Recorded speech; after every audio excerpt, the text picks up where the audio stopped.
जंगल में एक कौवे का परिवार रहता था। कौवे की पत्नी के 2 बच्चे थे। कौवे की पत्नी बहुत लालची थी।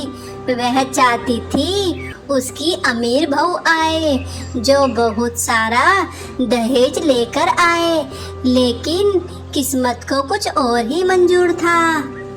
कालू अपने बेटे के साथ अपने दोस्त से मिलने जाता है।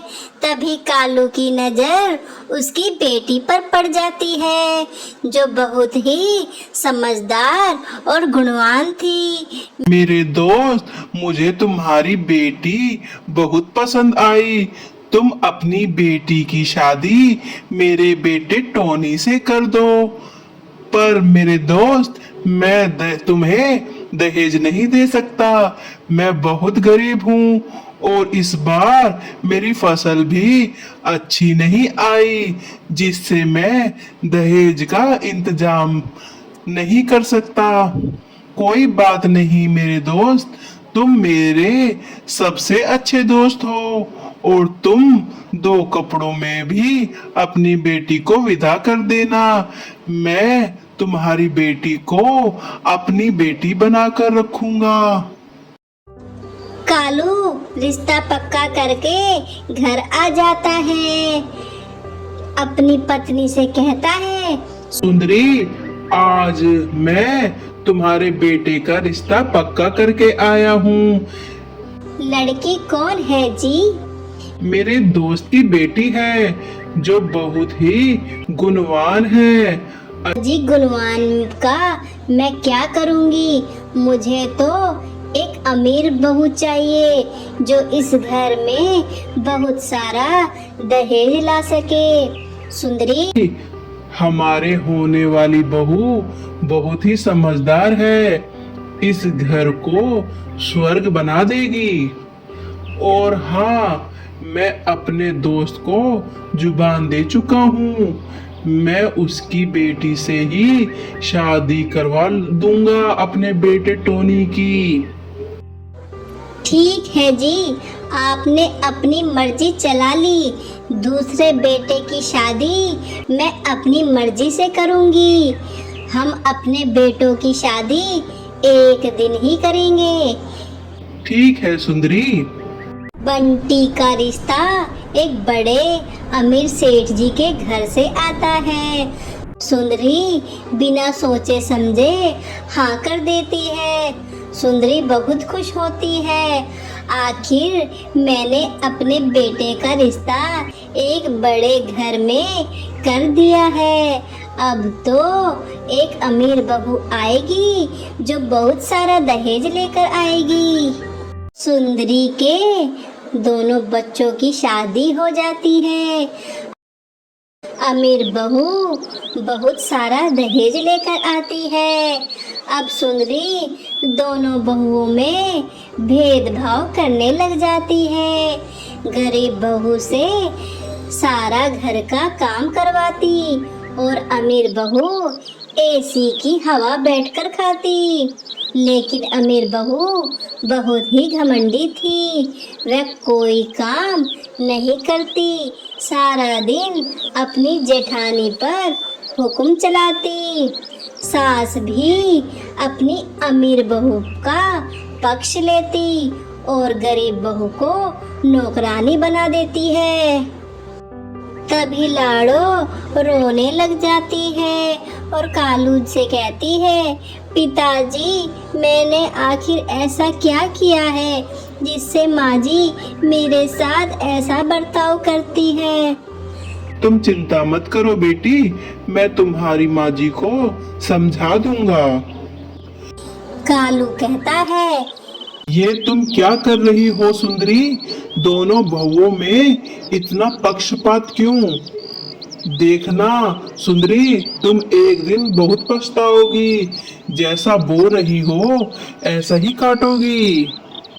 सुंदरी कहती है, बहू तैयार हो जाओ, आज हमें पार्टी में जाना है। दोनों बहू तैयार होकर आ जाती है। तभी सुंदरी कहती है, तू कहाँ तैयार होकर जा रही है? मैंने तो अपनी रानी बहू से कहा था। तूने कहा पार्टी देखी होगी, गरीब जो ठहरी। सुंदरी अपनी बहू का अपमान करती है, अपनी लाड़ो बहू को घर छोड़कर चली जाती है। इधर लाड़ो बहुत रोती है। तभी टोनी कहता है, रो मत मेरी प्यारी लाड़ो, तुम्हें बाहर जाना है तो मैं लेकर चलता हूँ।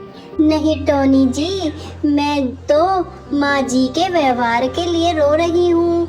माँ जी मेरे साथ ऐसा क्यों करती हैं? तुम चिंता मत करो, एक दिन माँ तुम्हें दिल से अपना लेगी। एक दिन सुंदरी के सीने में बहुत दर्द होता है। घर में दोनों बहू के सिवा कोई नहीं था। वह अपनी रानी बहू से कहती है, रानी मेरे सीने में बहुत दर्द हो रहा है, मुझे हॉस्पिटल लेकर चलो।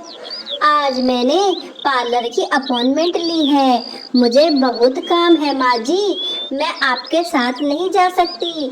अपनी नौकरानी लाड़ो बहू को साथ में ले जाइए। यह कहकर रानी चली जाती है। सुंदरी दर्द के मारे जमीन पर गिर जाती है। तभी लाड़ो आती है, माँ जी आपको क्या हो गया है? बहू मेरे सीने में बहुत दर्द हो रहा है। आप चिंता ना करें माँ जी, मैं आपको अभी हॉस्पिटल लेके चलती हूँ, आप ठीक हो जाओगी। ये कहकर लाड़ो हॉस्पिटल में अपनी सासू माँ को लेकर चली जाती है। तभी डॉक्टर कहते हैं, माँ जी अगर आपको थोड़ी और देर हो जाती, आपका बचना मुश्किल था, आपको हार्ट अटैक आया था। तभी लाड़ो कहती है, मैंने कहा था ना माँ जी, आप बिल्कुल ठीक हो जाएंगी। अब सुंदरी अपनी गलती समझ चुकी थी। तभी घर के सब लोग आ जाते हैं। सुंदरी अपनी लाड़ो बहू से माफ़ी मांगती है, बहू मुझे माफ़ कर दो, मुझे तुम्हें समझने में गलती हो गई। मैं आइंदा से तुम्हें कभी परेशान नहीं करूँगी और ना ही तुम्हारा अपमान करूँगी। मैं तुम्हारी कदर समझ चुकी हूँ। जिसे मैंने सोना समझा वह पत्थर निकली, और जिसे पत्थर समझकर वही असली सोना निकली। देखा सुंदरी, मैंने तुमसे कहा था ना कि अपनी बहुओं में भेदभाव नहीं करो। देखा कि तुम्हारे भेदभाव के चक्कर में क्या हुआ। जिस बहू को तुम इतना प्यार दे रही थी, उस बहू को तो तुम्हारी कदर ही नहीं थी, और जिस बहू को तुम धुतकार रही थी, असल में वही बहू पूरे परिवार को जोड़कर रख रही थी। हाँ जी, मुझे अपनी गलती का एहसास हो गया है।